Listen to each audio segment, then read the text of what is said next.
दुनिया का डॉन कौन? जब भी ये सवाल लोग पूछते थे ना, तो वर्षों से एक ही जवाब आता था कि वो है अमेरिका। और अमेरिका की इसी दादागिरी को वहाँ का राष्ट्रपति ट्रंप ने भुनाने की पूरी कोशिश की। नतीजा ये निकला कि पूरी दुनिया में देशों के आपसी रिश्ते बड़ी तेजी से बदलने लगे। अब आप इसको सीधे तौर पर देखें या ना देखें, लेकिन सच तो यह है कि जिस चीन ने ऑपरेशन सिंदूर में पाकिस्तान की खुलकर मदद की थी, महज 90 दिन बाद आज चीन के साथ हमारे रिश्ते सुधरने लगे हैं। जिस रूस के साथ कारोबारी रिश्ते का हवाला देकर अमेरिका ने हम पर दोगुना टैरिफ लगाया, आज उस रूस के साथ रिश्ते और मजबूत होने लगे हैं। और इन सब का प्रमाण है कि चीन के विदेश मंत्री का भारत आना, 10 दिन बाद भारत के प्रधानमंत्री का चीन जाना, हमारे विदेश मंत्री का रूस जाना और साल के आखिर तक रूस के राष्ट्रपति का भारत आना। ये सब क्या संकेत दे रहा है? हालांकि तथ्य आपके सामने रख दूं कि भारत, चीन और रूस तीनों देशों की जीडीपी को मिला दें तो पूरी दुनिया के जीडीपी का 1/3 है। पूरी दुनिया के एक्सपोर्ट का 5वां हिस्सा इन्हीं तीनों देशों से होता है। तो क्या हम अब मल्टीपोलर वर्ल्ड की तरफ बढ़ रहे हैं, या फिर जिस चश्मे से हम देखने की कोशिश कर रहे हैं वो है नहीं, माजरा कुछ और है? आज आवाज अड्डा में करेंगे इसी पर चर्चा। नमस्कार, मैं लक्ष्मण राय और चर्चा में हमारे साथ जुड़ेंगे विशेष मेहमान। उनसे आपका परिचय कराऊंगा, लेकिन इससे पहले एक रिपोर्ट देख लीजिए।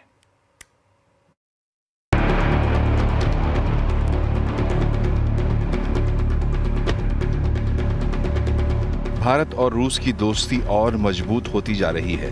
मॉस्को में विदेश मंत्री एस जयशंकर ने भारत में रूसी निवेश बढ़ाने का मंत्र दिया, तो रूस ने भी भारत के साथ कंधे से कंधा मिलाकर चलने का भरोसा दिया। आतंकवाद के खिलाफ जंग हो या व्यापारिक सहयोग, दोनों देशों के विदेश मंत्रियों की मॉस्को में हुई मुलाकात से ये साफ हो चुका है कि दशकों से शानदार दोस्त रहे भारत और रूस की आपसी मजबूती का रंग और चटकदार होने वाला है। We believe that the relations between India and Russia have been among the steadiest of the major relationships in the world after the Second World War. Geopolitical convergence, leadership contacts, and popular sentiment remain its key drivers. On terrorism, we resolve to fight jointly against all forms and manifestations of terrorism. I conveyed India's strong resolve to adopt a zero-tolerance policy against terrorism and our sovereign right to defend our citizens against cross-border terrorism. विदेश मंत्री जयशंकर के इस दौरे पर एक बात और साफ हो गई है कि इस साल के अंत तक रूसी राष्ट्रपति पुतिन भारत आएंगे और इसके लिए तैयारियां जोर शोर से चल रही हैं। वहीं रूस ने ट्रंप के टैरिफ टेरर और भारत के साथ अमेरिका के बर्ताव को गलत बताया और रूस ने एक और दांव चला है, वो RIC संवाद को फिर से बढ़ाने का। RIC यानी रूस, इंडिया और चीन। इस तिकड़ी में अगर आपसी दरारें मिट जाए तो एशिया में अमेरिका के लिए सिरदर्दी बढ़ जाएगी। हाल में जिस तरह से चीन के साथ भारत की दोस्ती की बातें आगे बढ़ी हैं, उससे इस संभावना को और मजबूती मिल रही है। Contact to resume our normalization of our relations with China, that Prime Minister Modi will have the opportunity to have a summit level meeting with President Xi Jinping, and he has already, at the end of Foreign Minister Wang Yi's visit, in his message on X, summed up that the aspiration of two sides as stable, predictable, constructive ties between the two countries will contribute significantly to the regional and global peace and prosperity. इधर Trump जिस तरह से भारत के खिलाफ अनाप शनाप बोलते रहे हैं और टैरिफ से भारत को धमकाने की कोशिश करते रहे हैं, उसके खिलाफ अब अमेरिका में भी आवाजें उठने लगी हैं। निक्की हेली हो या फिर बड़े इकोनॉमिस्ट अब अमेरिका की इस नीति पर सवाल खड़े कर रहे हैं और कह रहे हैं कि इस तरह से भारत और अमेरिका में दूरी बढ़ना ठीक नहीं है। दरअसल पिछले 25 साल में भारत और अमेरिका मजबूत पार्टनर रहे हैं, लेकिन हाल में ट्रंप की टैरिफ पॉलिसी से दोनों देशों के रिश्ते पटरी से उतर गए हैं। जिन बहानों को लेकर ट्रंप भारत पर वार कर रहे हैं, उसका भी जवाब मॉस्को से विदेश मंत्री जयशंकर ने दिया है। Well, I don't want to comment on a person, but let me comment on the subject. We are not the biggest purchasers of Russian oil, that is China. We are not the biggest purchasers of Russian LNG. I'm not sure, but I think that is the European Union. We are not the country which has the biggest trade surge with Russia after 2022. I think there are some countries to the south. We are a country where actually the Americans said for the last few years that we should do everything to stabilize the world energy markets, including buying oil from Russia. Incidentally, we also buy oil from America, and that amount has been increasing. So, quite honestly, we are very perplexed at the logic of the argument that you had referred to. Trump ने जिस तरह से अभी world order को बदला है, उससे Bharat alert हो गया है और अब अपने टाइम टेस्टेड दोस्तों पर ज्यादा भरोसा करने की रणनीति पर चलने लगा है। ऐसे में सवाल है कि आज के दौर में भारत के लिए ज्यादा मुफीद स्ट्रैटेजी क्या है। सवाल ये भी है कि क्या चीन और भारत एशिया में बराबरी के साथ आगे बढ़ सकते हैं? क्या चीन अमेरिका तनाव के बाद चीन भारत को एशिया में मजबूत होने का मौका देगा? क्या रूस भारत के लिए आने वाले वक्त में द्विपक्षीय रिश्तों के अलावा चीन से संबंध सुधार में भी बड़ा रोल निभा सकता है? इन सारे अहम सवालों का जवाब हम देंगे अपने इस खास कार्यक्रम आवाज़ अड्डा में, और मेरे साथ विशेष मेहमान हैं। ORF में सीनियर फेलो सुशांत सरीन साहब हैं। दो सीनियर पूर्व डिप्लोमेट हमारे साथ हैं, एम्बेसडर अनिल वाधवा जी हैं और एम्बेसडर प्रभु दयाल साहब हैं। JNU में सेंटर फॉर इंटरनेशनल पॉलिटिक्स के चेयरपर्सन प्रोफेसर स्वर्ण सिंह साहब हैं और वरिष्ठ पत्रकार नरेश कौशिक साहब हैं। आप सही मेहमानों का बहुत बहुत स्वागत है हमारे शो में। शुरुआत में सुशांत सर आपसे करना चाहूँगा कि भारत और चीन के बीच पिछले कुछ महीनों में, कुछ हफ्तों में संबंधों में बदलाव आया है। रूस के साथ जो संबंध बदल रहे हैं या फिर ज़्यादा प्रगाढ़ हो रहे हैं, उसको ट्रंप इफेक्ट के तौर पर देखना कितना सही है? देखो, रूस के साथ जो संबंध थे वो हमने पहले भी खराब तो नहीं किए थे। एक सर्द मेरी जरूर आ गई थी वो, लेकिन सिर्फ भारत की तरफ से नहीं आई थी, वो रूस की तरफ से भी थोड़ी बहुत आई थी। लेकिन धीरे धीरे करके उन रिश्तों को एक स्टेबल सिचुएशन में हम लोग लेकर के आ गए थे। लेकिन जो ट्रंप की हिमाकतें हैं और जो बेवकूफियां हैं अमेरिकियों की, उससे ऑफ कोर्स अब ये जो रिश्ता है ये और गहरा होते जाता है। जहां तक चीन का मामला है, देखिए इसमें भी लोग अक्सर ये देखते हैं कि भाई जब से हमारी अमेरिका के साथ ये तूतू मैमे शुरू हुई है, खैर तूतू मैमे हमारी तरफ से तो नहीं हो रही, उन्हीं की तरफ से अनर्गल बकवास हो रही है उनके अधिकारियों की तरफ से। लेकिन जब से ये तनाव पैदा हुआ है भारत और अमेरिका के बीच में, तब से भारत और चीन के बीच में कुछ दरवाजे या खिड़कियां खुली हैं। लेकिन ये बात सही नहीं है, क्योंकि पिछले साल से अगर आप देखें तो भारत और चीन के बीच में एक कोशिश जारी है और उसमें कुछ उपलब्धियां भी हुई हैं कि रिश्तों को बेहतरी की तरफ लेकर के आया जाए या उनको सामान्य बनाया जाए। अब ये जो दीवार है ये कितनी आगे बनेगी या ये जो रिश्ता है कितना आगे मजबूत होगा, मेरे ख्याल उसमें एक अर्जेंसी जरूर आ गई है, क्योंकि अमेरिका का प्रेशर भारत के ऊपर जो है सो है, लेकिन चीन के ऊपर भी है। एक संभावना ये है कि चीन के साथ उनकी कोई सांठ-गांठ बैठ जाए, लेकिन फिर उसका मतलब ये होगा कि वो जो एक इंटरनेशनल चैलेंज या जो कॉन्टेस्टेशन की बात हो रही थी अमेरिका और चीन के बीच में, उसका मतलब ये होगा कि अमेरिका पहले तो G2 शुरू करेगा, लेकिन उसके बाद G1 हो जाएगा, क्योंकि अमेरिका जो है उस पावर जो है वो डिक्लाइन करते जा रही है और चीन की पावर बढ़ते जा रही है। दूसरा उसका पॉसिबिलिटी ये है कि अमेरिका और चीन के बीच में अगर ज्यादा तनाव बढ़ेगा तो चीन को भी जरूरत होगी उनका हमारे साथ जितना मर्जी मतभेद हो या जितने कुछ जो भी हमारे बीच में विषय हैं उस पे जितना भी कुछ हो, लेकिन वो उनके लिए जो बड़ा चैलेंज है, जो प्राइमरी कॉन्ट्रडिक्शन है, वो तो अमेरिका होगी। तो फिर वो जो कॉन्ट्रडिक्शन है वो उसको सुलझाएंगे। लेकिन क्या भारत और चीन अपने बीच में जो सबसे बड़ा हमारा मसला है वो सीमा को लेकर के है, क्या उस पे कोई समझौता हो सकता है? और इसमें मेरे ख्याल भारत को भी कुछ थोड़ा बहुत फ्लेक्सिबिलिटी दिखानी पड़ेगी और चीन को भी दिखानी पड़ेगी। पहले हो चुका है एक दो बार, चीन की तरफ से प्रस्ताव आता था तो फिर हम लोग घोड़े पे चढ़े हुए थे और हम मानने को तैयार नहीं थे। फिर जब हमने प्रस्ताव दिए तो फिर चीन घोड़े पे चढ़ा हुआ था तो उसने नहीं माना।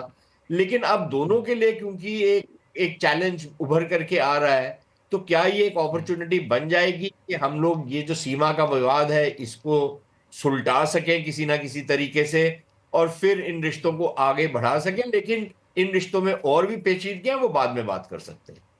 वो और भी पेचीदगियां बाद में बात करने के, आपने बहुत अच्छा पॉइंट रेज किया कि जो मौजूदा जियोपॉलिटिकल सिचुएशन अचानक से निकल कर सामने आया है, क्या इसमें फ़ायदा उठा के या फिर इस मौके का फ़ायदा उठाकर हम लोग पुराने जो खटास थे, जो रिश्तों में कड़वाहट थी, उसको जितना जल्दी से जल्दी दूर कर दे, एक अर्जेंसी आ गई है और इसी मौके पे हम लोग रिश्ते को सुधार लें और पुरानी दिक्कतों को दूर कर लें। एम्बेसडर वाधवा, इसकी गुंजाइश कितनी आपको दिखती है? देखिए, भारत की जो डिप्लोमेटिक रिश्ते हैं चीन के साथ में और रूस के साथ में, इनमें सब में अपनी अपनी प्रक्रिया है।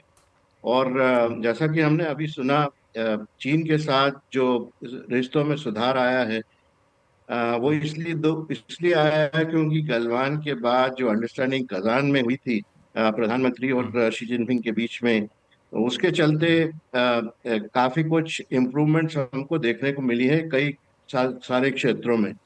और ये इसी प्रक्रिया का नतीजा है कि अभी जो वांगी की जो विजिट हुई है उसमें हमने कुछ ठोस नतीजे भी देखे हैं। दूसरी बात यह है कि प्रधानमंत्री भी एससीओ की मीटिंग के लिए चीन जा रहे हैं, तो उसकी जो प्रक्रिया चल रही है उसमें बहुत जरूरी है कि कुछ ना कुछ अंडरस्टैंडिंग्स दोनों के बीच में हो सके। अगर हम रशिया की बात करें तो रशिया के साथ में भारत के संबंध काफी अच्छे रहे हैं कई दशकों से। और अभी के हाल में चूंकि हम इसको यूनाइटेड स्टेट्स के प्रिज्म से देख रहे हैं, लेकिन ऐसी बात मैं सोचता हूं कि ये इसको सिंप्लीफाई करना भी ठीक नहीं है, क्योंकि चीन के साथ और रशिया के साथ जो जो प्रक्रिया चली है वो अपने सिरे से चली है। और ये दूसरी बात है कि अभी हाल ही के महीनों में हमने देखा है कि यूनाइटेड स्टेट्स के साथ जो रिश्ते हैं उसमें खटास आई है क्योंकि ट्रेड एग्रीमेंट नहीं हो पाया है, भारत के ऊपर एक प्रेशर है। और अमेरिका भारत के ऊपर प्रेशर ट्रेड की वजह से डाल रहा है। तो आगे चलकर क्या होता है, इसका नतीजा क्या निकलता है, और जो प्रेशर अमेरिका ने भारत के ऊपर डाला है उसकी वजह से दूसरे जो प्रोसेस हैं यूनाइटेड स्टेट्स के साथ में, उन पर इनका क्या असर पड़ेगा ये अगले कुछ महीनों में हमें पता लगेगा। लेकिन मैं अगले ऐसा नहीं कुछ महीनों सोचता में हूं आपको कि यूनाइटेड स्टेट्स की एम्बेसडर जो प्रक्रिया उसकी वजह से। हाँ, एम्बेसडर दयाल, ये जो चीन और रशिया के साथ जो संबंध हम लोगों के जिस तरह से रिवाइव हो रहे हैं और ज़्यादा प्रगाढ़ हो रहे हैं, इसको आप ट्रंप के प्रिज्म से देखते हैं कि नहीं? देखिए, जो पहले दो पैनलिस्ट ने कहा है, मैं उनसे पूरी तरह से इत्तेफाक रखता हूं। उन्होंने बिल्कुल सही कहा कि रशिया के साथ भी और चीन के साथ भी पहले से हम इम्प्रूव करने की कोशिश कर रहे थे रिलेशन में, लेकिन जो अब ट्रम्प साहब की पॉलिसी सामने आई है उससे जो हमारा चाइना के साथ नॉर्मलाइजेशन प्रोसेस है और जो रशिया के साथ जो रिश्तों को मजबूत करने का प्रोसेस है, ये और तेज हो गया है। ट्रम्प साहब की जो पॉलिसीज हैं उनका क्रिटिसिज्म यूनाइटेड स्टेट्स में ही बहुत हुआ है। यूएस क्रिटिक्स ने, एनालिस्ट ने ये कहा है कि ये दोस्तों को दूर कर रहे हैं और ये अमेरिका की जो रिलायबिलिटी है, क्रेडिबिलिटी, वो कम कर रहे हैं। और हमने भी ये देखा कि हमने इतना एतबार किया था और बात ये होती थी कि हमारी बड़ी स्ट्रेटेजिक पार्टनरशिप है, ट्रम्प ने सब ये दिखा दिया कि धरा रह गया और उन्होंने ये कहा कि हम जो चाहेंगे वही अगर आप मानेंगे तभी रिश्ते आगे बढ़ सकते हैं। तो ऐसी मनमानी तो हमको बर्दाश्त होगी नहीं।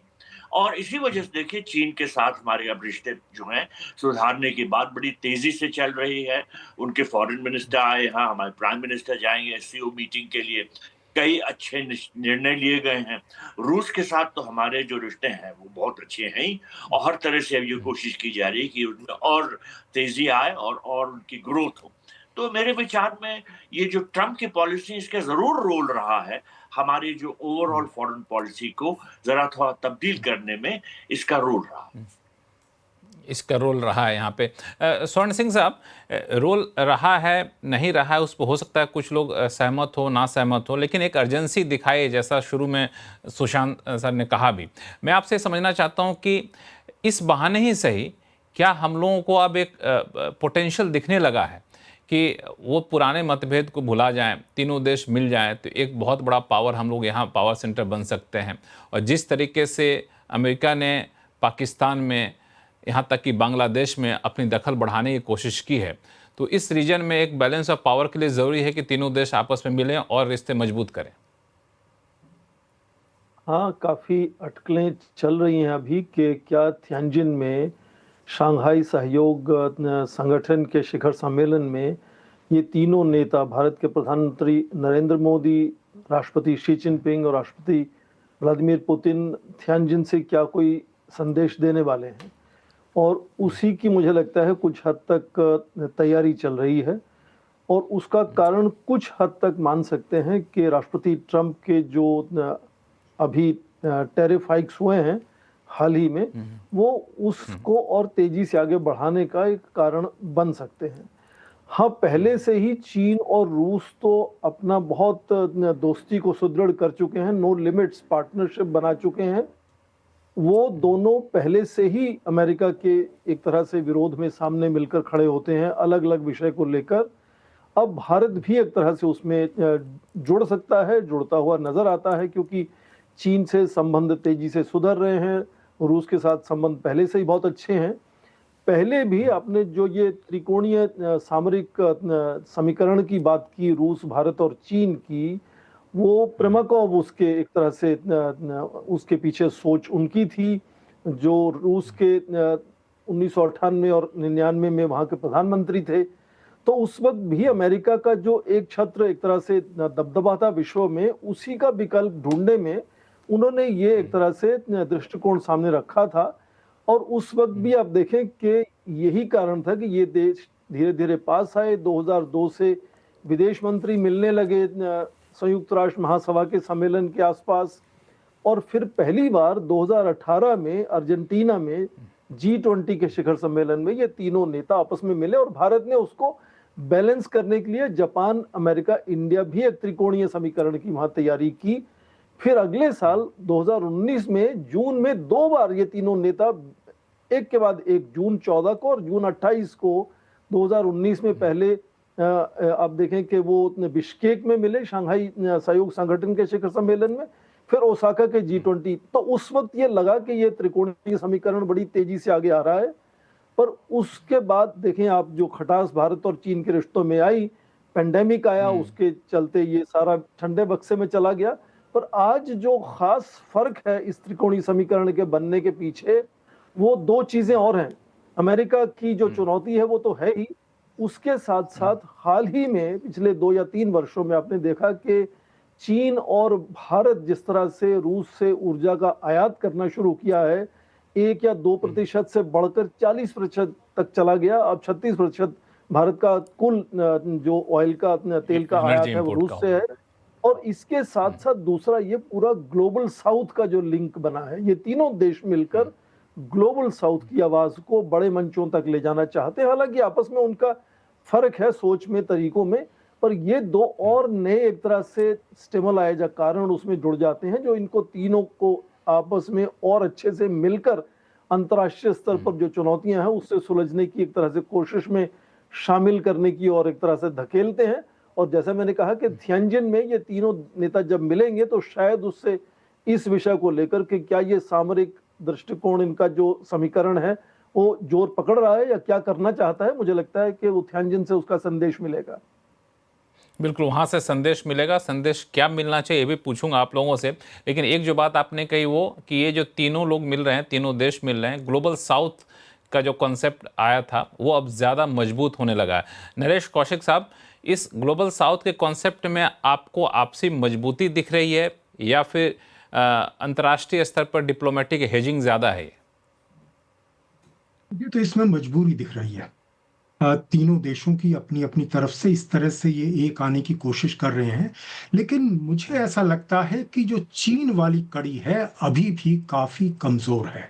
चीन नहीं चाहता कि भारत कोई बहुत बड़ी पावर बने, बहुत बड़ी ताकत बने। आपने सुना कि यांग यी यहाँ आके उन्होंने काफ़ी अच्छी बातें की और प्रधानमंत्री ने भी उनसे भेंट की, जबकि प्रोटोकॉल के हिसाब से विदेश मंत्री से मिलके वो चले जाते, लेकिन प्रधानमंत्री ने, मोदी ने अपनी पहल करके उनसे वो मिले। लेकिन आज ही यांग यी इस्लामाबाद में है और आज ही उन्होंने जो बयान दिया है वो ये स्पष्ट करता है कि उनकी प्राथमिकता भारत से ज्यादा पाकिस्तान है। आज ही पाकिस्तान को चीन की तरफ से कुछ नए हथियार मिलने की घोषणा हुई है।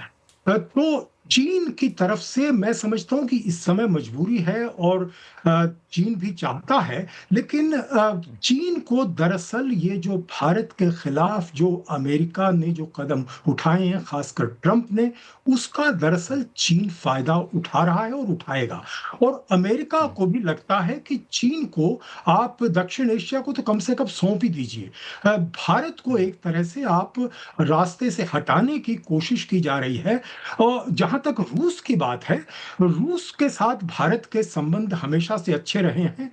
हालांकि रूस ने भी, अगर आप सिंदूर ऑपरेशन के बाद के बयान को देखें तो उनका बयान वैसा ही था रूस का जैसा कि पश्चिमी देशों का था कि आपको दोनों को मिलकर बातचीत कर लेनी चाहिए। अगर आप देखें उस समय के जो बयान हैं अंतर्राष्ट्रीय स्तर पर, सिर्फ एक इजराइल था जो भारत के साथ खड़ा था और कोई देश दुनिया का नहीं था, भारत अकेला था। अमेरिका से भारत को बहुत उम्मीद थी, लेकिन अमेरिका ने तो उस समय कोई कुछ नहीं किया और चीन तो पाकिस्तान का सीधे सीधे समर्थन कर रहा था, उनको लॉजिस्टिक्स प्रोवाइड कर रहा था। तो मुझे चीन को लेकर थोड़ी सी चिंता अभी भी है।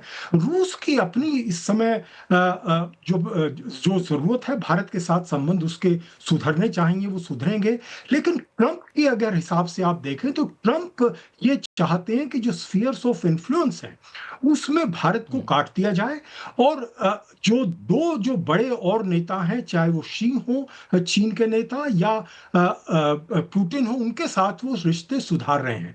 तो अगर चीन के साथ में ट्रंप कोई बड़ा समझौता कर लेते हैं, जिसकी वो कोशिश कर रहे हैं, तो हो सकता है कि चीन के साथ जैसे हम संबंध की उम्मीद कर रहे हैं वैसे संबंध ना हो, क्योंकि चीन तो अपना हित देखता है।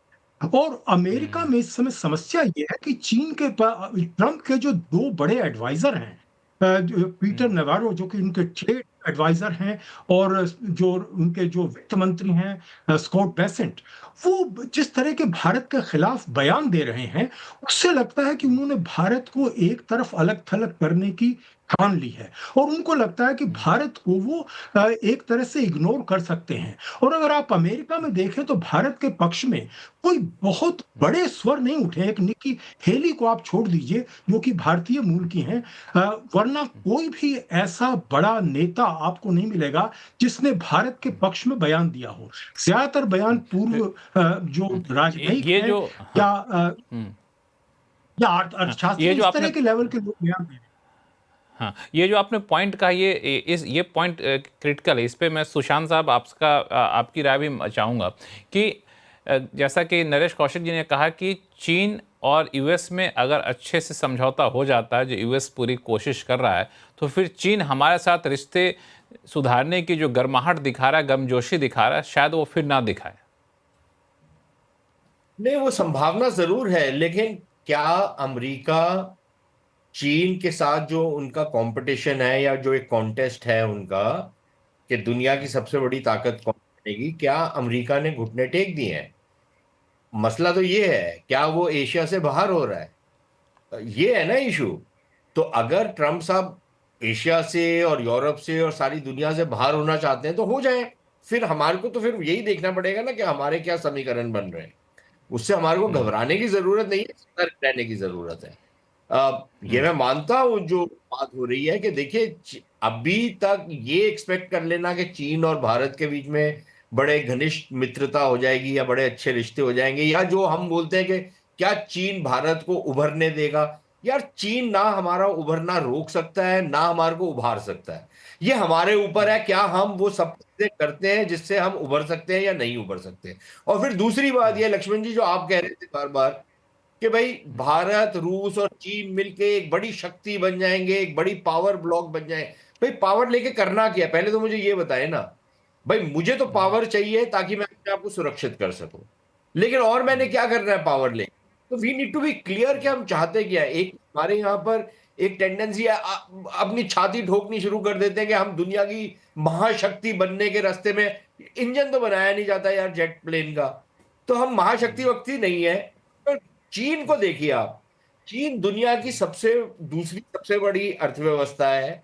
चीन टेक्नोलॉजी और मैन्युफैक्चरिंग का एक बहुत बड़ा केंद्र है। उसकी सैन्य शक्ति भी है, उसकी कूटनीतिक शक्ति भी है, लेकिन वो कहता है भाई हम तो तीसरी दुनिया को रिप्रेजेंट करते हैं, हम तो ग्लोबल साउथ में है, हमारे पास ये सब कुछ नहीं है, लेकिन हम बोलते हैं हम विश्व शक्ति हैं। यार अजीब हमारे यहां पर मानसिकता एक तो पैदा हो गई है। तीसरी चीज, बात हुई बयानों की, जब ऑप सिंदूर चल रहा था, यार मुझे कोई ये बताए ना, हमने कौन सा रूस के पक्ष में कोई बयान दिया, कोई बताए जरा। हमने किसी के पक्ष में बयान दिया? कोई बयान ऐसे नहीं देता, सब अपना अपना हेजिंग करते हैं, सब अपने अपने रिश्ते दूसरे देशों के साथ अप टू अ पॉइंट रखते हैं, और इसलिए किसी एक पक्ष में पूरी तरह से नहीं जाते। इजराइल हमारे साथ इसलिए आया क्योंकि इजराइल के इनके साथ कोई रिश्ते नहीं है। जैसे कि पाकिस्तान, इजराइल और किसी और के बीच में, ईरान के बीच में जब युद्ध हो रहा था, तो भारत क्योंकि दोनों के साथ मित्रता थी, तो हमारे को एक बीच का रास्ता लेना पड़ा था। क्या हमने इजराइल का पक्ष लिया था या हमने ईरान का पक्ष लिया था? हमने भी तो एक का एक बयान दे दिया था ना। सारे देश यही करते हैं और इससे कोई बुरा नहीं मानता। अब हमारे को यह है कि भाई आप बस आ गए हो तो अब मेरे साथ रिश्तेदारी करो, शादी करो और अब मेरे साथ रहो, ये नहीं होगा भाई। तो थोड़ा सा हमारे को सोच करके चलना चाहिए। फिर एक बात हुई अभी कि भाई अमेरिका जो है ट्रेड के करके हमारे ऊपर प्रेशर डाल रहा है। यार मुझे लगता है कि एम्बेसडर साहब की बात अप टू अ पॉइंट तो मैं मानता हूं, लेकिन ये शायद सिर्फ ट्रेड की बात नहीं है, और ना ही ये ट्रंप की ईगो की बात है कि ये भाई हम उनको क्रेडिट क्यों नहीं दे रहे ऑप सिंदूर। मुझे लगता है कि जो अब सरकार है अमेरिका में, उसने उसका निष्कर्ष ये है कि भारत की उनको जरूरत नहीं है और भारत को वो इररिलेवेंट समझते हैं। अब अधिकारी जितना मर्जी बोलते रहे, पूर्व या बाकी कांग्रेस जितना मर्जी बोलती रहे, 1971 में आपको याद होगा सारी कांग्रेस हमारे साथ थी, हमारा पक्ष ले रही थी, पाकिस्तान के खिलाफ थी, लेकिन व्हाइट हाउस डिसाइड करता है अमेरिका की पॉलिसी क्या होगी। और व्हाइट हाउस में हमारे को पता है कि एक मस्करा बैठा हुआ है, वो जिस तरीके के बयान देता है, उसके साथ जो अजीब अजीब किस्म के उसने जीव जंतु इकट्ठे कर रखे हैं, नवारों से लेकर के स्कॉट बेसेंट तक, ये जितने हैं वो जिस तरीके के बयान दे रहे हैं, उससे तो आपको यही महसूस होता है ना कि ये रिश्ते नहीं अच्छे चाहते। और दूसरी जो चीज चल रही है अमेरिका में कि यार ठीक है, अब भारत को ना थोड़ा सा इनको मारो, थोड़ी सी लात मारो, इनको देखते हैं जब इनके ऊपर ये जो हमसे सैंक्शंस लगाई हैं, जब इनको उसकी चोट पहुंचनी शुरू होगी तो ये अपने घुटने के बल हमारे सामने गिड़गिड़ाएंगे, तब उस समय हम इनसे बात। तो वो ये चाहते हैं कि अगर आपने उनके साथ रिश्ता रखना है तो वो वाला रखिए कि आप बिल्कुल लेट के उनके सामने हाथ जोड़ के सरकार माई बाप की गुहार लगाएं, और फिर गोरे मास्टर को अगर कुछ पसंद आया तो आपकी तरफ कुछ टुकड़ा फेंक देगा। या तो आप ये अगर चाहते हैं तो अमेरिका के साथ रिश्ता बना लें, और ये भी कोई गारंटी नहीं है कि ट्रंप देगा और इसके बाद जो आएगा उसकी कोई नीतियां बहुत ज्यादा फर्क होंगी। कोई मुझे ये गारंटी नहीं दे सकता 3.5 साल के बाद क्या रिश्ते होंगे अब। तो मेरे ख्याल उस पर भी हमारे को थोड़ा सा अटेंशन दे देनी चाहिए, ज्यादा उस पर हमारे को ये नहीं समझना चाहिए कि ये बड़े अच्छे हमारे साथ रहेंगे, बड़े अच्छे रहेंगे, ये हमें नहीं समझना चाहिए। लेकिन आपने बड़ी अच्छी बात कही कि रिश्ते बनने का मतलब ये है कि नीड बेस जिसकी ज़रूरत है उस हिसाब से रिश्ते बना रहा है, हमारे साथ रिश्ते बना के रखेगा। ऐसा नहीं कि सब कुछ हमारे साथ ही रखेगा, बाकी के साथ भी अपने रिश्ते बना के रखता है यहाँ पे। एम्बेसडर दयाल, इसको कैसे माना जाए? चूँकि अभी हमने सुना पैनलिस्ट के बयान की बातें कि ऐसा नहीं कि तीनों मिलकर कोई बहुत बड़ी महाशक्ति बन जाएंगे, चीन का अपना इंटरेस्ट है, रशिया का अपना इंटरेस्ट होगा, तो क्या इंडिया रशिया और चीन के साथ अपने संबंधों को बेहतर करता हुआ देख करके एक पोस्चरिंग करने की कोशिश कर रहा है कि यूएस को लगे कि भाई ये इंडिया सिर्फ हम पे निर्भर नहीं है, हम नहीं कुछ इसको इससे ट्रेड डील नहीं करेंगे, रिश्ते अच्छे नहीं करेंगे, तो इनके पास और भी ऑप्शन है? जी बिल्कुल। देखिए, ट्रंप जो है वो हमारे ऊपर हर तरह से प्रेशर डाल रहे हैं, लेकिन साथ ही साथ वो रशिया और चाइना पे भी प्रेशर डाल रहे हैं। रशिया पे प्रेशर इसलिए कि वो यूक्रेन के साथ डील करे, चाइना पे प्रेशर इसलिए कि वो ट्रेड डील करे जो हमारे साथ है। तो सब कंट्रीज ये समझ रही हैं कि ट्रंप के साथ डील करना बहुत मुश्किल है। वो चाहते हैं कि सिर्फ उन्हीं की बात मानी जाए, वो दूसरे की बात सुनने के लिए तैयार नहीं है। देखिए, एक और बड़ी वजह है ट्रंप की, जो हम कहें नाराजगी या उनकी जो जो उनका रुख है भारत की तरफ, उनकी ईगो हर्ट हुई है, इसमें कोई दो राय नहीं है। देखिए, ट्रंप ये बार बार कहते हैं मैं सबसे बड़ा पीस मेकर, वो नोबेल पीस प्राइज चाहते हैं और गिनाते हैं कि मैंने यहाँ भी पीस सीज फायर कराया, ये पीस डील कराई। भारत ने साफ साफ कह दिया कि भाई देखिए, हमारा जो पाकिस्तान की सीज फायर हुआ है उसमें दोनों डीजीएमओ की बात हुई, पाकिस्तान के डीजीएमओ ने रिक्वेस्ट किया और इसमें किसी तीसरी कंट्री का कोई रोल नहीं हुआ। कोई रोल ट्रंप नहीं। की ईगो बहुत हर्ट हुई है इस बात से। देखिए, ये बहुत ईगोइस्टिक आदमी है, ये समझते हैं कि इनसे बड़ा कोई दुनिया में विद्वान नहीं है। अब इस ईगो कोई को सबसे सेटिस्फाइड करने बड़े के लिए महान हम अपने पॉलिसी को, अपनी डिप्लोमेसी को तो चेंज कर नहीं सकते हैं। एम्बेसडर वाधवा, मैं थोड़ा सा अलग हट के चलूं कि अभी सबसे ताज़ा घटनाक्रम ये हुआ है कि हमारे विदेश मंत्री रशिया में थे और वहाँ पे जाके बातचीत हुई, वहाँ पे अपने काउंटर पार्ट से बातचीत की। उन्होंने एक जो बात कही वो ये कि रशिया के साथ भारत को और ज़्यादा कारोबार करना है, और ज़्यादा रिश्ते करना है, और ज़्यादा अलग तरीके से करना है। इन्होंने जो वर्ड यूज़ किया, doing more and doing differently should be our मंत्रा।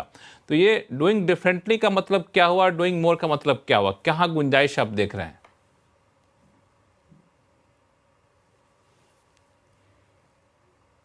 देखिए, रशिया के साथ भारत कई सालों से ये कोशिश कर रहा है कि जो बायलैटरल ट्रेड और इन्वेस्टमेंट्स हैं इनमें सुधार हो, लेकिन इसमें कई बाधाएं हैं। सबसे बड़ी बाधा ये है कि जो प्राइवेट सेक्टर है भारत में, उसका जो इंटरेस्ट है रशिया में, वो बहुत लिमिटेड इंटरेस्ट है।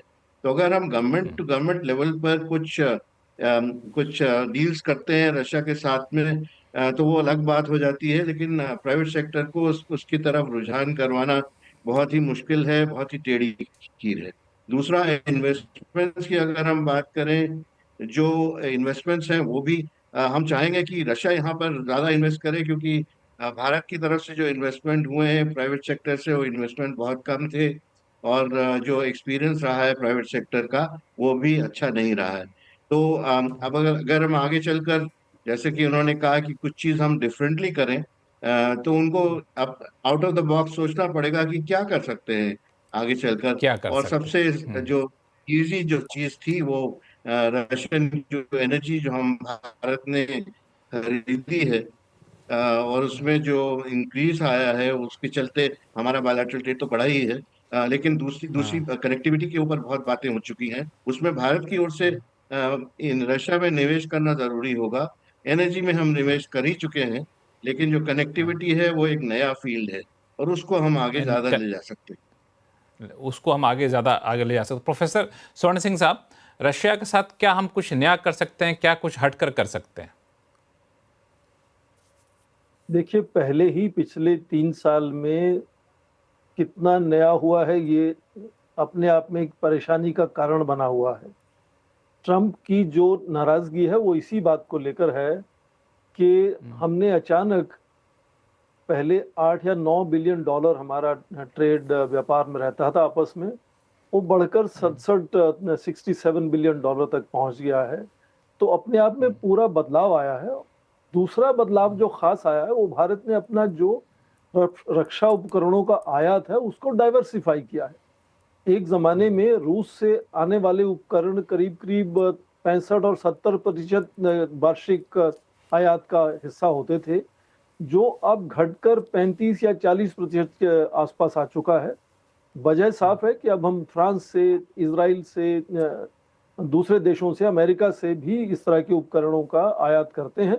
तो बदलाव तो आया है, पर अब देखें कि आज रूस के राष्ट्रपति के लिए भारत और चीन को अपने साथ रखना बड़ा जरूरी है। उसी से उनकी अंतर्राष्ट्रीय साख जो है वो बनती है, और ये बात राष्ट्रपति ट्रंप अच्छे से जानते हैं। और इसीलिए राष्ट्रपति ट्रंप की जो मैक्सिमम प्रेशर स्ट्रेटजी है, वो चाहे रूस को हो, चाहे वो चीन पर हो, चाहे वो ब्राजील, सभी कनाडा के ऊपर हो, सबके ऊपर एक ही तरीके से वो अपनी रणनीति चलाते हैं, पर ये नहीं कि सब देश उनकी बात मान लेते हैं। मैं सरीन साहब से थोड़ा अलग होकर कहूंगा कि आप देखें कि पहले चुनाव में आपको याद होगा राष्ट्रपति ट्रंप कहते थे कि मेक्सिको के साथ एक मैं दीवार बनवाऊंगा और उसका खर्चा जो है उसका खर्चा मेक्सिको देगा। आज तक तो वो दीवार बनी नहीं है। अपनी इनॉग्रेशन में इस बार उन्होंने 2 बार उन्होंने फोन किया, राष्ट्रपति शी जिनपिंग को बुलाया कि आप आ जाए, मैं निमंत्रण करता हूं आपको, इनॉग्रेशन पे आए। वो तो नहीं आए। ठीक उसी तरह से भारत ने भी एक हद तक चुप्पी रखी, फिर बाद में 2 स्टेटमेंट जारी करके कह दिया कि ये तो आपकी मर्जी थी कि हम रूस से तेल मंगाएं, और ये आप ही कह रहे थे कि अंतर्राष्ट्रीय स्तर पर तेलों का जो कीमतें हैं उनमें स्थिरता रहनी चाहिए, और ये भी कह दिया कि हम किसानों के, मछुआरों के हितों को कॉम्प्रोमाइज नहीं करेंगे। उसका उदाहरण एक पहले से ही है, रीजनल कॉम्प्रिहेंसिव इकोनॉमिक पार्टनरशिप से भारत निकल गया था इसीलिए लास्ट मिनट में कि हम कुछ हद तक जो लेबर इंटेंसिव सेक्टर्स हैं उनको नहीं खोल पाए थे। तो ये कहना कि वो अपनी बात मनवा सकते हैं ये गलत है। वो कोशिश जरूर करते हैं लगातार कि अपना दबदबा दिखाने की कोशिश करें, पर उसका नतीजा धीरे धीरे ये होगा कि उनका अंतर्राष्ट्रीय नेतृत्व जो है वो आगे से आगे कमजोर होता जाएगा। अंतर्राष्ट्रीय संस्थानों से वो हटते जा रहे हैं, एशिया से भी हटते जा रहे हैं। तो जाहिर है कि चाहे रूस, चीन, भारत चाहे या ना चाहे, पर यदि इस तरह का वैक्यूम एक बनता है जहां अंतर्राष्ट्रीय स्तर पर कोई नेतृत्व है ही नहीं किसी का, तो उतनी ज्यादा जिम्मेदारी या अवसर जो है वो भारत, चीन, रूस को मिलेंगे और उनका तालमेल उसके चलते और बढ़ेगा। ये ऐसा नहीं कि परेशानियां नहीं रहेंगी, इनके रिश्तों में परेशानियां भी रहेंगी, पर हर देश अपने राष्ट्र हितों को आगे लेकर चलता है। उसमें कोई किसी का ईगो अक्सर नहीं आता है। बहुत कम नेता हैं जिनका ईगो सामने आता है, नहीं तो ज्यादातर नेता राष्ट्र हित को आगे बढ़ाने की कोशिश करते हैं। अब देखें ट्रंप ने जिस तरह से पुतिन का स्वागत किया अलास्का में, वहां तो ट्रंप का ईगो भी आपको नजर नहीं आया। अपनी सारी बात छोड़ के वो राष्ट्रपति पुतिन की भाषा में बात कर रहे हैं। अब वो वहां गए थे ये कह के कि बहुत खतरनाक नतीजे होंगे यदि राष्ट्रपति पुतिन जो है वो युद्ध विराम पर नहीं मानते हैं। अब वो युद्ध विराम भूलकर शांति व्यवस्था की बात कर रहे हैं, जो बात पुतिन शुरू से कह रहे हैं। तो कभी कभी ये ध्यान देना होता है कि वो अपने तरीके से रणनीति बनाते हैं, दूसरे देश अपने तरीके से रणनीति बनाते हैं, और आपस में एक तालमेल बनता है। भारत का भी बनेगा। उम्मीद है कि प्रधानमंत्री जब जाएंगे अमेरिका अगले महीने, तो बातचीत हमारी भी होगी, कुछ आदान प्रदान होगा, हो सकता है एक संधि भी हो जाए जिसमें जैसे दूसरे राष्ट्रों के साथ ट्रंप ने किया है 15 से 20% कम हो जाए, टैरिफ वहां तक पहुंच जाए। पर उसके चलते भारत लगातार कोशिश करेगा। मल्टी अलाइनमेंट की हमारी विदेश नीति है कि जितने देशों से हमारे समीकरण बन सकते हैं, हिस्सेदारी बन सकती है, वो कोशिश होगी। हालांकि समीकरण बनाने में प्रोफेसर साहब, समीकरण बनाने में एक दिक्कत ये होती है कि देशों के आपसी इंटरेस्ट इतने ज़्यादा होते हैं, कॉन्फ्लिक्ट इतने ज़्यादा होते हैं, क्योंकि एक एंगल ये भी देखा जा रहा है कि रूस ये चाहेगा कि भारत के साथ संबंध बेहतर करे ताकि चीन को काउंटर किया जा सके, बैलेंस किया जा सके। भारत चाहे कि रूस के साथ संबंध बेहतर हो ताकि चीन को बैलेंस किया जा सके। तो यहाँ भी एक तरह के समीकरण की बात की जा रही है, लेकिन इस पर मैं चर्चा करूँगा आप लोगों से। फिलहाल कई सारे पहलुओं पर हम लोगों ने चर्चा की यहाँ पे। नरेश कौशिक साहब, संक्षिप्त में आपसे चाहूँगा कि आपने शुरुआत में कहा था कि तीनों देशों के भी जो रिश्ते बन रहे हैं ये दरअसल मजबूरी है। ये मजबूरी है या फिर आपस में एक दूसरे को बैलेंस करने की रणनीति है? ये बैलेंस भी कर रहे हैं, लेकिन बेसिकली तो मजबूरी है। सुशांत जी ने एक बड़ी अच्छी बात कही थी कि अमेरिका के लिए हम अब उपयोगी नहीं दिखते। उनको लगता है कि हमें वो इग्नोर कर सकते हैं। तो ऐसा क्या है? तो इसके लिए हमें जो जरूरी है करने की, भारत को अपने को उपयोगी बनाना होगा। जिस तरह से पुतिन ट्रंप के लिए उपयोगी हैं, शी उपयोगी हैं, मोदी जी या भारत उनके लिए उतना उपयोगी नहीं है। भारत दरअसल जिस पर अमेरिका सबसे ज्यादा निर्भर है, 40% जो दवाइयां हैं भारत से जाती हैं दवाइयां, लेकिन ऐसी चीज है हम उनको बंद नहीं कर सकते उसमें, क्योंकि हमारा झगड़ा अमेरिका से नहीं है, अमेरिका की जनता से नहीं, हमारा झगड़ा ट्रंप से हो सकता है, क्योंकि ये तो ट्रंप की पर्सनल नीति के तहत हो रहा है। तो हमारे पास वो नहीं है कि हम इसको दवाइयां देना बंद कर दें, और हमारे पास ऐसा कुछ नहीं है। तो हमें दरअसल इस समय हमें जरूरत है अपने पार्टनर्स की, और ये पार्टनर्स हमें दरअसल रूस और चीन से आगे भी ढूंढने की जरूरत है, क्योंकि ट्रंप अपनी जो क्रेडिबिलिटी है, यानी जिसे कहते हैं कि रिलायबिलिटी, वो खो चुके हैं इस समय। जो सिर्फ ग्लोबल साउथ ही नहीं, जो डेवलप्ड वर्ल्ड है, जो अमेरिका के जो एलाइज हैं, वो भी ट्रंप पर विश्वास नहीं करते हैं। तो दरअसल हमें जो रिश्ते आगे बढ़ाने की जरूरत है, वो है जापान है, यूरोप है, यहाँ तक कि ब्रिटेन है। कनाडा से भी हमारे रिश्ते अब थोड़े से सुधर रहे हैं, और क्योंकि वहाँ कार्नी के आने के बाद से वो भी कोशिश कर रहे हैं। लेकिन इसके साथ साथ हमें चीन से रिश्ते सुधारने तो होंगे, लेकिन मुझे अभी भी लगता है कि चीन से लॉन्ग टर्म मुझे कोई बहुत ज्यादा उम्मीद नहीं है। मुझे ऐसा लगता है चीन कि से लॉन्ग चीन टर्म का बहुत उम्मीद नहीं है। हाँ, लेकिन चीन मुझे से ऐसा बहुत लगता है कि जैसे चीन ने, जी, हाँ, जैसे कहते थे ना कि चीन जैसे एक लॉन्ग टर्म गेल, जैसे लंबी पारी, जैसे हमें अब लंबी हाँ, पारी के लिए तैयार होना होगा। उसके लिए अब तैयारी करनी होगी, बाकी देशों के साथ संबंध सुधारने होंगे। और जैसा कि सुशांत जी ने भी कहा कि ये दरअसल जब जरूरत होगी अमेरिका को, तो हमारे पास वो खुद आएगा। मुझे नहीं लगता कि हमें कोई बहुत गड़गड़ाने की जरूरत है इस समय। भारत का जो इस समय जो मार्केट है, वही अपने आप में बहुत बड़ी जरूरत है पश्चिमी देशों के लिए। तो मैं समझता हूं कि हमें वो देखना चाहिए। और रूस, देखिए, रूस के साथ हमारी जो एनर्जी वाला मामला है जरूरी, और रक्षा वाला, इसके अलावा रूस से बहुत ज्यादा हमें नहीं मिल सकता। जबकि चीन के साथ में हमें धीरे धीरे, अगर चीनी कंपनियां यहाँ और निवेश करती हैं, जिसका भारत ने तमाम इसके बावजूद स्वागत किया है, तो उससे हमें आगे चलकर फायदा हो सकता है। लेकिन कुल मिला के मुझे ऐसा लगता है, मैं आगे अपना जो ये स्फीयर है, इसको आगे और बढ़ाना होगा, और देशों के साथ रिश्ते प्रगाढ़ करने होंगे, जो कि खुद ट्रंप से इस समय खार खाए बैठे हैं। बिल्कुल, हमें कुछ और अपना दायरा बढ़ाना होगा। सुशांत सर?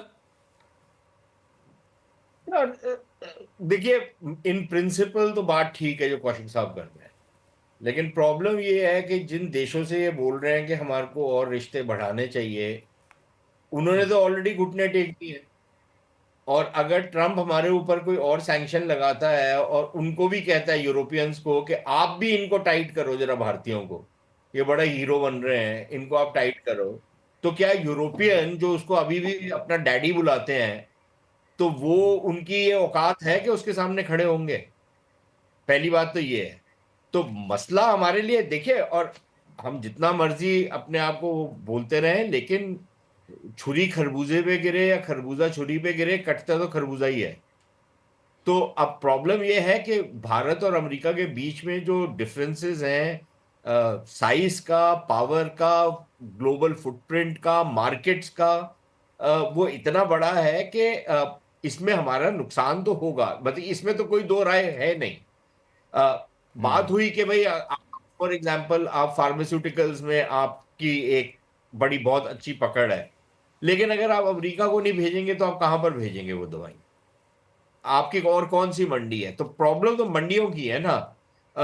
और उसमें आपके लिए बहुत मसला होगा, और खास तौर पर कि यूरोप वाले भी आपके ऊपर टाइट कर रहे हैं, और रशिया को लेकर के टाइट कर रहे हैं अब। और ये देखिए, इसमें दोगलापन देखिए इन गोरों का। ये जितने गोरे हैं, टर्की जो है वो भी ले रहा है तेल और सारा कुछ, तेल, कोयला और गैस रूस से। टर्की को कुछ नहीं बोला ट्रंप साहब ने, ठीक है ना। यूरोप भी ले रहा है, वहां पर भी कुछ नहीं बोला। चीन को भी कुछ नहीं बोला, क्योंकि अगर चीन के बारे में तो कहते हैं कि जी, अगर चीन तेल नहीं लेगा तो दुनिया की जो मार्केट है वो खराब हो जाएगी। वो मार्केट भारत के तेल लेने से संभलती है, वो किसी खाते में नहीं आता। चीन के तेल लेने से इनके लिए संभल जाती है। तो ये आप मतलब, अगर तो नहीं देखना चाहते कि अमरीकी हमारे को क्या संदेश दे रहे हैं, तो फिर ये अमरीकियों की गलती नहीं है, ये हमारी गलती। दूसरी चीज ये कि हम बात कर रहे हैं चीन के साथ। देखिए, मेरा मानना ये है, और हम में से कोई भी जो चीन गया है, डॉक्टर स्वरण सिंह तो कई बार ही गए होंगे, लेकिन देयर इज बहुत सारी चीजें ऐसी हैं कल्चरली और सिविलाइजेशनली जो हमारे को चीन से जोड़ती हैं।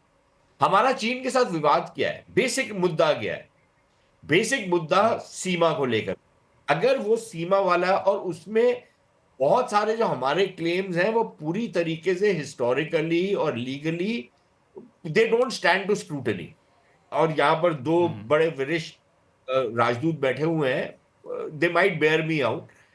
उसमें हमारे भी जो क्लेम्स हैं उसमें भी प्रॉब्लम्स हैं। तो तभी मैंने शुरू में कहा था कि कोई बीच का हम क्या रास्ता निकाल सकते हैं। उसमें हमने जो अपने नक्शे बनाए हुए हैं उससे हमारे को पीछे हटना पड़ेगा, और चीन जो अपने नक्शे बना रहा है उससे उसको भी पीछे हटना पड़ेगा। लेकिन कहीं बीच में कोई रास्ता शायद निकल सके। लेकिन अगर एक बार वो निकल जाता है, फिर आपकी चीन के साथ एक नॉर्मल जो वाद विवाद होता है कि भाई लॉन्ग आप टर्म रिलेशन बन करिए वगैरह वगैरह, इस टाइप की चीजें। इसमें पाकिस्तान की इक्वेशन को हम निकाल दीजिए, वो भी इक्वेशन बदल जाएगी जिस दिन आपके चीन के साथ रिश्ते बेहतर हो गए। जिस दिन आपकी जो जिस तरीके की आपकी एक राइवलरी बोलिए या ये कॉन्टेस्टेशन है, अभी तो हम उस कॉन्टेस्ट में है नहीं ना उस लिहाज से। और ना हम अमेरिका की शह पे चीन के साथ कोई फड्डा लेंगे, क्यों ले? हम अपने आप को लहूलुहान करें ताकि अमेरिका बहादुर खुश हो, ये तो नहीं हम करेंगे। मेरे ख्याल हम में से कोई भी नहीं ये चाहेगा कि हम अपना नुकसान बिल्कुल। करें, ये आपने अमेरिका- काफ़ी इंपॉर्टेंट पॉइंट कहा सुशांत साहब ने कि चीन के साथ हमें थोड़े से रिश्ते सुधारने के लिए अपनी तरफ से भी कदम उठाने पड़ेंगे, और जो विरासत में जो विवाद चले आ रहे हैं उस विरासत के विवाद को खुले दिल से हमें दूर करना होगा। प्रोफेसर स्वर्ण सिंह साहब, ये कितना फिजिबल दिख रहा है आपको? बिल्कुल फिजिबल दिख रहा है, खासकर पिछले 8 महीनों से आप देखें कि चाहे वो भाषा हो, तौर तरीके हों, बिल्कुल बदलाव आया है। कजान में पहले मीटिंग हुई है प्रधानमंत्री मोदी की और राष्ट्रपति शी जिनपिंग की, और उसके बाद क्योंकि शंघाई सहयोग संगठन का इस बार मेजबान चीन है, तो आपने देखा कि पहले राष्ट्रीय सुरक्षा सलाहकार और रक्षा मंत्री जून में वहाँ गए, और जुलाई में विदेश मंत्री वहाँ गए, और अब वांग यी आए हुए थे वहाँ चीन के विदेश मंत्री भारत में, ताकि वो तैयारी कर सकें पूरी तरह से कि किस तरह से प्रधानमंत्री मोदी शामिल होंगे शिखर सम्मेलन में इस महीने के अंत तक। तो ये इस सब बातचीत के चलते मुझे लगता है कुछ तो बदलाव आए हैं, कुछ नए कॉन्फिडेंस बिल्डिंग मेजर्स की शुरुआत हो रही है, जो कि भारत के विदेश मंत्री करीब 4 साल से ये बात कह रहे हैं कि क्योंकि जो पहले 1988 से लेकर एक दर्जन संधियां बनी थी, अरेंजमेंट बने थे अलग अलग बातचीत के, वो आज शायद उतने काबिल नहीं है, क्योंकि भारत और चीन दोनों बहुत तेजी से बदल गए हैं। आज भारत को हम चौथी सबसे बड़ी आर्थिक व्यवस्था कहते हैं, चीन दूसरी सबसे बड़ी आर्थिक व्यवस्था है, जिसका मतलब है कि फ्रंटियर एरियाज में इंफ्रास्ट्रक्चर बदल गया है। जो फौजी हैं वो तेजी से आगे पीछे जा सकते हैं, साजो सामान को तेजी से आगे पीछे ले जा सकते हैं। तो उससे ज़्यादा जिनको हम इंग्रेशंस कहते हैं या कन्फ्यूजन कहते हैं वो अक्सर हो जाता है। इसलिए आप देखें पिछले 8 महीनों से लगातार बदलाव आता हुआ नजर आया। यहाँ तक कि आप देखें कि पिछले 2 सालों से थोड़ा व्यापार में भी कमजोरी आई थी, पर अभी पिछले जो अप्रैल से जुलाई का समय था, क्वार्टर था, उसमें भारत का निर्यात पहली बार 20% चीन को बढ़ा है। अब उसमें भी ट्रम्प ये सब काफी कुछ संकेत यहाँ पर दे रहे हैं। एम्बेसडर दयाल, ये संकेत को कैसे माना जाए कि वाकई हम लोग बहुत सीरियस होकर के अब संबंध मजबूत करना चाहते हैं? जी, हम संबंध जरूर मजबूत करना चाहते हैं, और जैसा सरीन साहब ने कहा कि जब तक ये बॉर्डर प्रॉब्लम सॉल्व नहीं होगी तो संबंध पूरी तरह से ठीक नहीं हो सकते। उन्होंने सलाह दी कि कुछ गिव एंड टेक की जरूरत है, क्योंकि ये जो समस्या है बॉर्डर की, ये कुछ गिव एंड टेक से ही सॉल्व हो सकती है। अब चीन कितना तैयार होगा इसमें देखने की बात है। लेकिन ये बात जरूर है कि अमेरिका से जो हम पे प्रेशर आया है उसकी वजह से ये हमने और जरूरी समझा कि हमको चीन के साथ रिश्ते बेहतर करने हैं। लेकिन आपने बहुत ही इंपॉर्टेंट बात कही कि हाँ प्लीज अब अपनी बात पूरी करें। हाँ देखिए, मैंने पहले भी ये कहा था, ट्रंप की फॉरेन पॉलिसी पर्सनलाइज्ड है। व्हाइट हाउस, उनका स्टेट डिपार्टमेंट वही पॉलिसी फॉलो करता है जो ट्रंप चाहते हैं। अब ट्रंप जो है, उन्होंने पहले अपने टर्म में पाकिस्तान के को इतना बड़ा भुला कहा था। उन्होंने कहा था कि हमने पाकिस्तान को बिलियंस ऑफ डॉलर्स दिए, $33 बिलियन, और पाकिस्तान ने सिर्फ हमको बदले में झूठ फरेब दिया। अब पाकिस्तान के साथ उनकी दोस्ती है क्योंकि उनके जो बिजनेस इंटरेस्ट है, ट्रंप के जो फैमिली की फर्म है, उसके बिजनेस इंटरेस्ट है, तो पाकिस्तान उनका बहुत दोस्त हो गया, पाकिस्तान उनको नोबेल प्राइज के लिए नॉमिनेट कर रहा है। इंडिया से वो चिढ़े हुए हैं, इसमें कोई दो राय नहीं कि वो समझते हैं उनकी जो ईगो हर्ट हुई है उससे वो इंडिया को सबक सिखाएंगे, लेकिन इंडिया को भी दिखला देना कि लेकिन ये भी इसको भी तो एक अपॉर्चुनिटी के तौर पर देखा जाए कि जिस पाकिस्तान को पहले वो क्रिटिसाइज करते थे, उस पाकिस्तान को अपनी गोद में बैठा रखे हैं, तो चीन के लिए भी एक मौका है कि एक संकेत दे भारत को कि पाकिस्तान से ज़्यादा हम आपसे प्यार करेंगे, आइए संबंध सुधारते हैं, पुराने रिश्ते पुराने विवादों को निपटाते हैं। ये कितना संभव है वाधवा साहब? देखिए, चीन के साथ जो प्रक्रिया संबंधों सुधारने की चल रही है, मैंने पहले ही कहा है कि ये कुछ एक साल से हम देख रहे हैं कि रिश्तों में सुधार जरूर आया है, लेकिन काफी सारे मुद्दे भारत और चीन के बीच में अभी भी मौजूद हैं और इनको सुलझाने के लिए काफी समय लगेगा। सबसे बड़ा मुद्दा तो जैसे हमने बात करी, बॉर्डर का मुद्दा है और काफी सालों से इसके ऊपर दोनों देशों ने बहुत कोशिशें भी करी हैं, लेकिन इमीडिएट जो प्रॉब्लम है वो दूसरे प्रॉब्लम जो शुरू हो गए हैं। एक तो चीन और पाकिस्तान का नेक्सस बढ़ चुका है, दूसरा जो ट्रेड डेफिसिट है चीन के साथ बहुत बढ़ गया है, और तीसरी बात यह कि आगे चलकर जो नए मुद्दे आए हैं, जैसे कि ब्रह्मपुत्र के ऊपर जो के वाटर्स को में जो खलल आएगा डैम बनाने से या चीन में, और उसके बाद जब एक सक्सेशन की प्रक्रिया शुरू होगी दलाई लामा की, उस समय भी भारत और चीन के रिश्ते उनमें दरार आ सकती है, और उसको कैसे दोनों देश सुलझाएंगे ये आगे चलकर दोनों देशों को मिलकर तय करना पड़ेगा। इसीलिए ये बहुत अहम है कि अभी जो मीटिंग हो रही है प्राइम मिनिस्टर की और शी जिनपिंग के बीच में, इसमें एक अंडरस्टैंडिंग बने कि आगे चलकर जो ये मुद्दे आएंगे उसको किस तरह से सॉल्व किया जाए और बिल्कुल, तो ये मीटिंग काफ़ी क्रूशियल होगी और इस मीटिंग से जो निकल कर सामने आएगा वो चल करके ये तय करेगा कि तीनों देशों के बीच में रिश्ते कितने प्रगाढ़ होने वाले हैं। आप सही मेहमानों का बहुत बहुत धन्यवाद अपना कीमती समय हमारे लिए निकालने के लिए। और आवाज़ अड्डा फिलहाल इतना ही। देखते रहिए CNBC आवाज़। नमस्कार।